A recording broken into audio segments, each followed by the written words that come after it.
Hello, folks. As always, I am back with another little video. This one is going to be a bit of an ad hoc affair. Well, I've got something in my head that I want to quickly highlight. During the course of the work that I do, I've been trying to work out for a while now um, how many soldiers were actually within the home forces during the Second World War. Because obviously, something I constantly bang on about is that we know exactly how many members there were of the Home Guard, or we've got readily available statistics for how many soldiers there were, or home guardsmen, that's the word, isn't it? We're in the home guard, but in relation, we don't really know, or there's, you can't just do a quick Google and find out how many professional soldiers of the regular territorial army, Commonwealth, and Free Forces made up the home forces in comparison. And um, I was recommended this book called We Shall Fight Them by Ian Lofting, and this is going to be one of the rare occasions where I don't quote from my own research, which is something I don't particularly like to do. But this book, and to be perfectly honest, I haven't started reading it yet. After I've read a wartime book, I tend to alternate between what I read. So I'm currently reading what is it, George Orwell's The Road to Wigan Pier.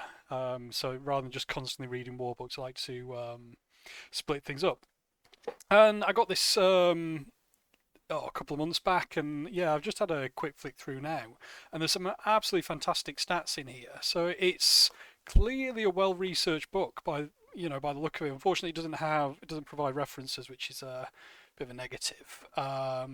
It's a great shame that really, because this is clearly a really nicely well-researched book. There's a shed load of information in here, a load of stats and things like that, which I'll come back to that ever so short in a second. Um, this video is, as always, unscripted and kind of ad-libbed, but I wanted to get this just out there as soon as I can. So, we're going to have a look at, yeah, how many troops were within the home forces, and we're going to be relying quite heavily on We Shall Fight Them, but there's going to be a couple of caveats to that later. So, let me moan about the Home Guard for a bit. So, when I was making the Home Forces resources, I started to have a think about um, things such as stats. So how many soldiers were within a corps, how many were within a division, I think it was. Yeah, so I started to look at war establishment to try and work out a figure and estimate how many soldiers made up the home forces. And I can't find the reference now, but I came up with a figure of something like, I think it was 600,000. I might have said this to Andy Chatterton during the process of uh, using his book, because we were having some discussion about that. One second, let me just quickly turn on my uh, thingamabob, my display capture. Here we go. Right. So yeah, when I was doing the Home Forces resources, which you can find on the UK Second World War Heritage website, / home forces. Yeah, while I was doing that, I was trying to put together um, some stats and get an idea of how many soldiers made up the home forces. And during the course of the research for this, I couldn't work out, yeah, how many there were, but I think I got the kind of war establishment figure for a division, and then use that to kind of create an estimate of how many troops made up the home forces. And like I say, I think it was about 600,000 was my estimate. Well, I'm way off on that, but we'll see that in a bit. Apparently, anyway.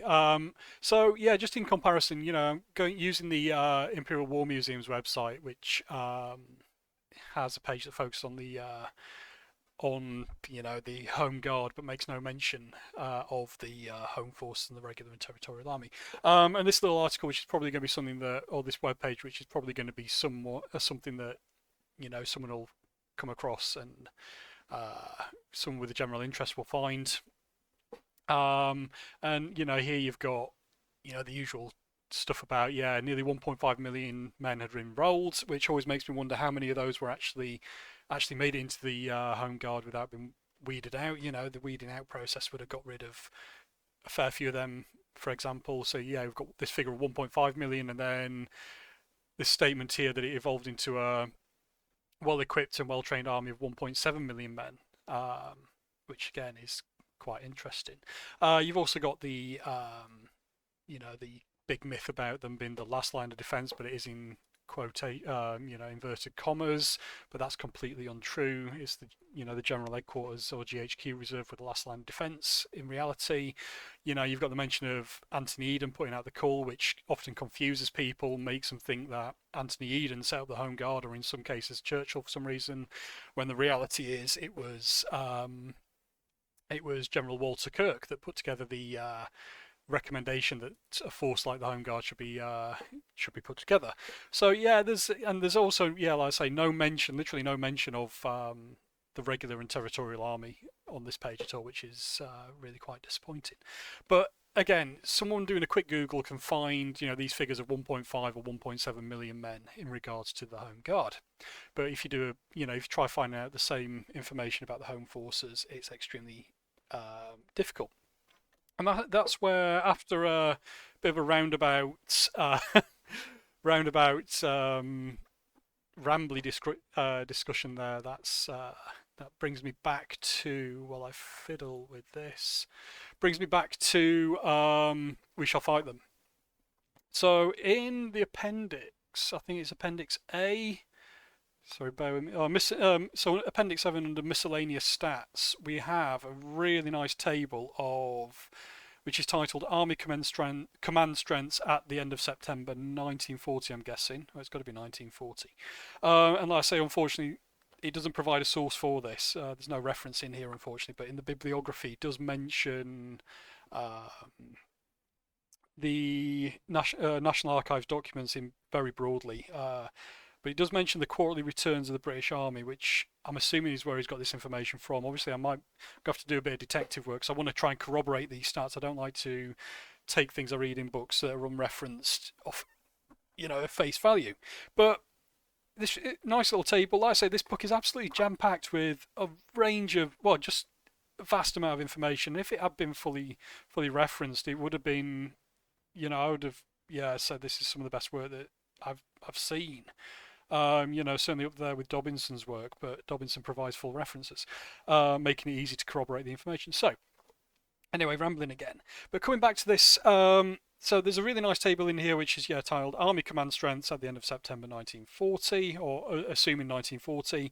And this has each command, it has the number of officers. I'm not going to show this because, buy the book.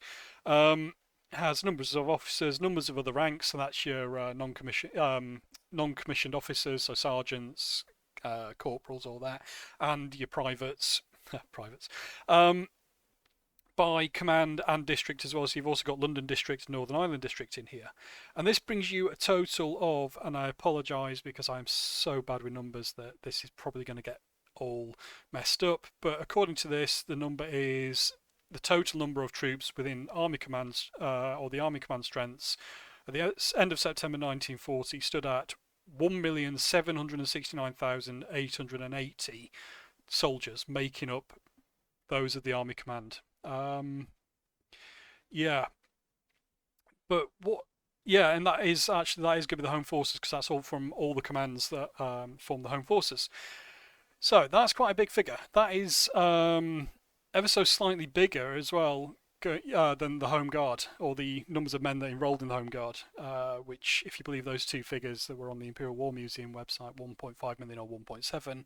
So it's either slightly more or comparable to the number of men in the Home Guard. But there is a thing here as well that adds more to this, and it says in brackets below, so of these 182,119 were in training units, and 43,984 were awaiting posting to units as well, which is interesting, worth knowing that too.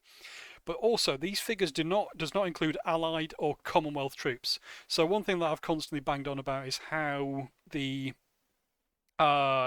free forces, so those were troops, soldiers that had fled, occupied Europe, or found a way out and joined various units of various nationalities in England. Sorry, not in England, in the UK.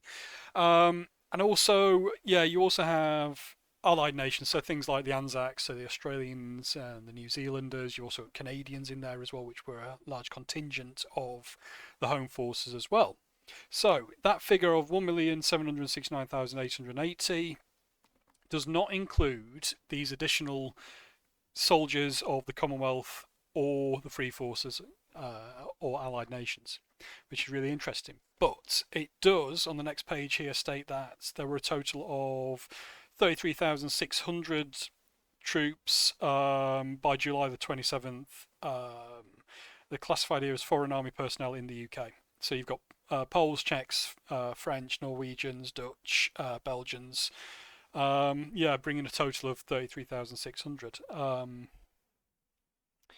Oh yeah, and it also doesn't include the Canadians as well, the Australians or the New Zealanders. So you've got, sorry, bear with me. Let's say 55,000 Canadians, Australians, and New Zealanders as an estimate as well in the UK. So adding those up, I added the foreign troops to this, so that brought the total of home forces troops to 1,803,480, and then you can add on another 50,000 to that, so you can say 1.85 million troops formed the home forces around July-September 1940, which is a number that is, if not comparable, more than the Home Guard, and it just makes you wonder why the hell this force doesn't get the recognition that it deserves today, when the professional forces of the Home Forces were much larger than the Home Guard. So, as I said, these numbers aren't referenced. I'm going to have to do some corroboration to get to the bottom of this. But I saw that and I thought that was extremely interesting to see, and it's going to give me something to work with as I continue my own research as well. But this is a book. Like I say, I do need to fully read it. Like I say, one of the downsides is it's not referenced, unfortunately. But there is clearly a lot of work that has gone into this. It's really quite impressive stuff. And once I have fully read it and I'll use that to form an opinion, I'll probably do a book review on that. It's all been well.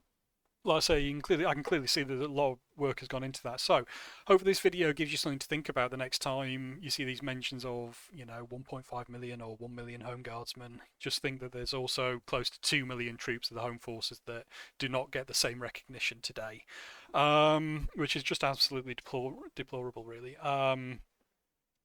Again, as with, and this isn't including the soldiers, the RAF and the Navy as well that formed that as well. So yeah, next time you see these stats about the Home Guard, just remember that there were a comparable number, if not more, troops of the professional armed forces within the Home Forces as well, and that's something to consider in the future too. So, as always, I wasn't expecting this video to be quite as long as it is, but yeah, I just wanted to put that out there as something to think about. That there's a lot more going on in terms of the defence of the UK. It wasn't all men and young boys and all this, and there was a sizable contingent of professional soldiers deployed to defend the UK as well. And this is something that needs to be more people need to be made aware of this.